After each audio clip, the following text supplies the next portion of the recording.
All right, let's start with distinctives. Has anybody read The Business of a Purple Cow by any chance? Okay, if you had, that would mean a lot more to you. But a guy named Seth Godin, who's a great business writer. If you're in business, I would highly recommend his stuff. He talks about the concept of being remarkable, and what he talks about is the concept of if you see 20 cows, you do not notice. But if you see a purple cow, you take notice. And so his point is, how can you make your business, organization, scout troop, whatever, remarkable? And so there's a sense in which we hope Crossing is remarkable for some of the reasons that we were drawing about talking about. But I want to use it in this sense to talk about how we are different. Because Crossing, at this point in the journey, and every time we do this, it'll be a little bit different, it has some distinctives that will require patience on the part of its members. And also, I think I may say a few things here in just a second that make you go, oh, okay, so that's why, blah, blah, blah, blah. Or, oh, yeah, that's why I was frustrated. Oh, okay, well, at least now I understand. So let's start with the first one. The first one being we are a brand new church. We've only been up and running since September 18th, 2005. And with that being the case, what we are today is not what we will be someday. That's true in every sense of the word. It's true in doctrinal reflection, practical implementation, staffing, music, preaching, that everything, we're on a journey.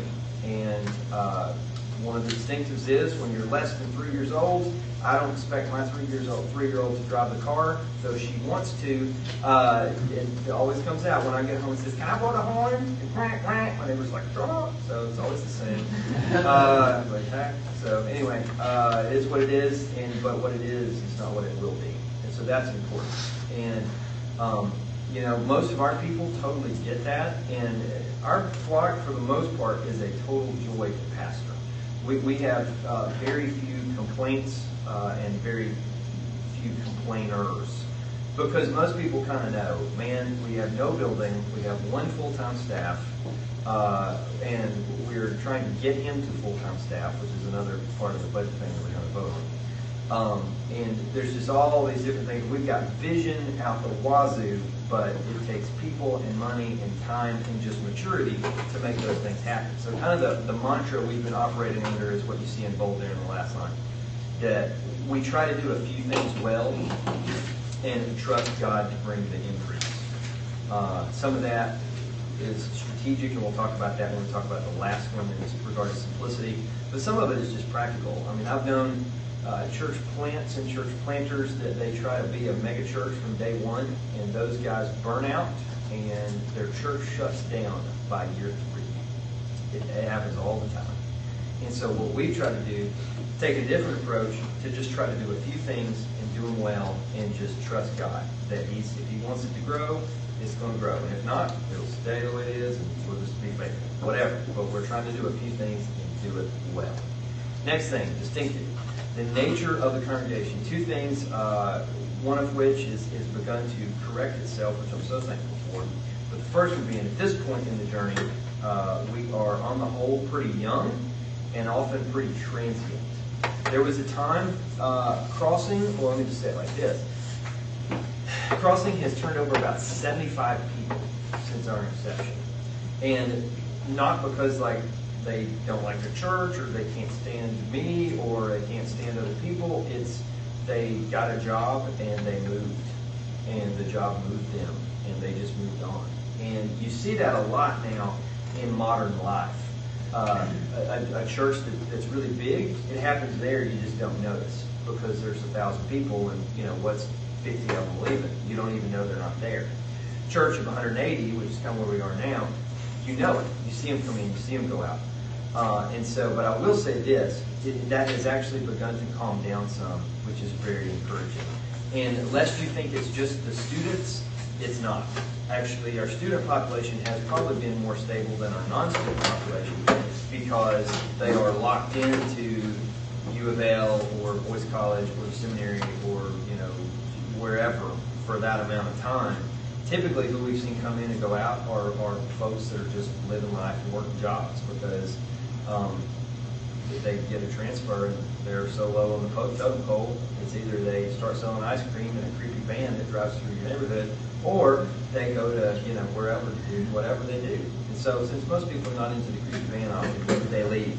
And so that's how it happens. However, things have begun to calm down, and we haven't seen much transfer at all lately. In fact, we've seen a ton of growth. Here's the other thing. I'm just kind of picking out points from this. If you're real type A, feel free to read along and be frustrated because that's not what I'm doing. But I'm picking out some of the points. We also, at this point, typically have people mostly in their 20s and 30s. The way that churches like this typically get started is they look and they go, okay, what's the demographic that's missing? What's the need in this community? And so that's what we did. And what was missing was the 18 to 35 demo, that when they get out of the youth group, they go to UK and party like it's 1999, and then realize when they had kids, holy crap, I really can't sleep out in the yard with the dog on top of the car next to the keg. I have to come back and give my kids moral and spiritual compass. And so they begin to float back in. But what happens to all of those blurry years when they could have been in church? Well, they don't know because they don't remember because they're passed out by the car next to the dog and the keg.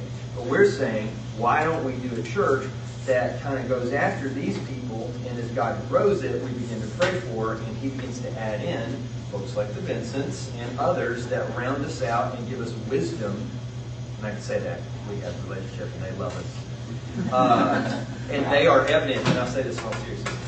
You're here because, God sent you, and we have prayed for people like you, and Devon Almonds, and others.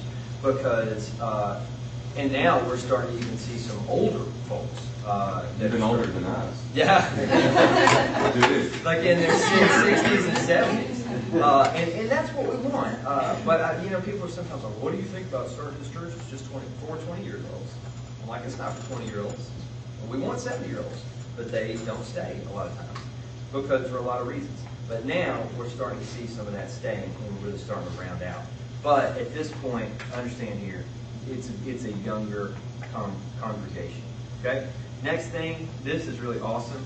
We have the unique blessing, and I see it as a blessing, of having individuals who are at various points in their journeys. Good example, you will have a recovering addict and a future pastor in the same community.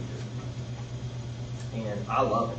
I think it's great because this guy who his low that week was, yeah, man, I failed my Greek quiz.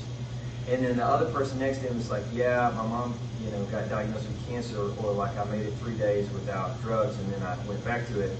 That you have those people hearing each other's stories. And this person begins to understand that there's more to life than me staying off drugs. And this person begins to understand that, maybe the world is bigger than my Greek quiz. And so what you begin to see is this symbiosis of people interacting with one another. And I think that's a huge blessing, that they're at very different places on their journey. And so I think that's awesome. And a lot of churches don't have that. They're either one or the other. They have a bunch of students, or they have like no students. But I think it's beautiful that you have students and non-students together. And that's what I always hope we have. Because of our connection with the seminary, we will have a unique opportunity to plant a number of churches and make a global impact even from our infancy. We've seen that already. The other thing, too, we also have a little bit different mentality when it comes to how we view our people. It is notoriously known among pastor circles that pastors are extremely territorial, which is evil, but it's true, and that they would never send their people to another church or another part of the country because we have to have these people here to grow this, which I fear, and I'm tempted with this just like everybody else, that that's more about building the little kingdom, or the pastor to be the king of, versus the real kingdom where Jesus is the king. And so our approach to people is we see them as God first, they belong to God first, and crossing second. Good example. Somebody came to me the other day and was like, man, I don't know if crossing is going to be for us, and help me through that. And my temptation is to put the guilt trip on this person and try to sell them to church and make sure they stay and all that. But instead, I try to go, okay, what is God saying here? And is He saying this person would be of better use big kingdom and not just the little kingdom if they moved on to another church. And so I counseled this person, and I prayed with them, and I prayed for them. And after a week, they came back to me and they said, what do you think we ought to do? And I said, I think we need to leave. And they left. Because what's best for their family and what's ultimately best for the kingdom, I think, is for them to move on. I really do. And so that's kind of unorthodox, but we've kind of had that philosophy from the beginning. And so when somebody has a philosophy of ministry difference, like maybe they're, really, they don't think that what we're doing is wrong, but maybe the way we're doing it is like they have a significant disconnect with it, and they couldn't feel good about being in complete support of it or whatever. I'm just kind of making up stuff. It might be better for that person to go to another church that has a different ministry approach, is all I'm saying. Because it's not like we're a village in Africa where there's only one church that's like preaching the Bible. There's plenty of churches here that preach the Bible. So some people, what we typically find is people who have come to Crossing, it's the church they've always been looking for. That they were like, man, this is, there's things that I'm not totally cool with, but at the end of the day, man, I'm so thankful for you guys. And it's been awesome. And so folks that don't feel that way, when they move on and they get connected to another body, that body becomes the body that's like this body was to these people. And so if you take this, they belong to God first and they belong to your church second. It's difficult, in your leadership because people come in and out. But, man, what a joy to know that, the people that we have with us, they're with us. And we're not elitists. We don't think that we're the cool people. The only way we do ministry is the only way to do it. We don't think that at all. And one thing that I do too, which to be honest with you, just really kind of frees me up, and it puts people who are in your situation in a less awkward position, is I just tell people up front, I'm like, man, I'm not going to try to sell the church to you. I've been in your position before. I had people take me out to lunch and put the schmooze on me, because they saw what I could do for their church, and I'm just like, that's just not cool. How about we just try to discern together, is this where God wants you to be, or do we need to get you somewhere else? And so if Crossing's not for them, I get them connected somewhere else. And we've seen that work the other way, most often with Sojourn, because we're so similar. Sometimes people go to Sojourn, and they can't get connected, and they'll come over here. Or if they come here and they can't get connected, or maybe they live downtown, their life's downtown, or something like that, they end up at Sojourn. And that's okay, because we're trying to be about where does God want these people to be. And we've operated with kind of this people belong to God, then they belong to church philosophy, and it's been beautiful. It's been beautiful. So, next, we are serious about relationships. I've said that a ton, but let me give it to you in one bold sentence. We believe that true life change and discipleship always happens best within the context of relationships. We really believe it. That's why every week I talk about community groups. And that's why for people, we got some people who they can't get in a group because their kids going to sleep or their job or something like that. We will encourage people to be adopted by a group. We got one family that some interesting health situation issues kind of deal. Can't come to group faithfully, but you know what? A group needs to adopt them so that they've got people in their life that can kind of fulfill this until they get to a place, which could be short term, it could be long term, where they can connect in community. And another thing too, we as the church grows and we raise up more leaders, we got groups on Monday now, Tuesday, Wednesday. We still need a group on Thursday. We got 2 on Sunday morning, and then one that's getting ready to start on Sunday right after the service. And then once we do the St. Matthew's thing, we're going to start entirely new groups that kind of serve that gathering as well. So as the church grows, the options grow. Last thing, we value simplicity. Put a box around that word, I'll tell you why. And equipping the family. I already spoke to equipping the family, so I'll just kind of table that one. Let me talk about simplicity. It was very interesting. I had a conversation with a mega church pastor who came to me. This is funny because we were 100 people at this point. And was like, we hear that you guys do small groups. Tell me about it. Explain this to me. Why do you do this? And so I had this conversation with him, and I talked to him, and I said, you know what? I said, modern life is disconnect. I said, you know, they go to soccer, they go to dance, they go to all these different things every night, and people are just running around everywhere. And the whole notion of having them come to church every night of the week too, it seems bizarre to me, because what happens is it unplugs those people from evangelistic relationships where they can really make a difference for the kingdom, and it plugs them into activities at the church facility, and it just seems like that's not the best way to like see the kingdom advance. So we had the conversation, and what was interesting was this individual had already kind of moved in the direction that we were going, and has actually really simplified their ministry philosophy. Instead of the buffet approach, now to a more simple approach.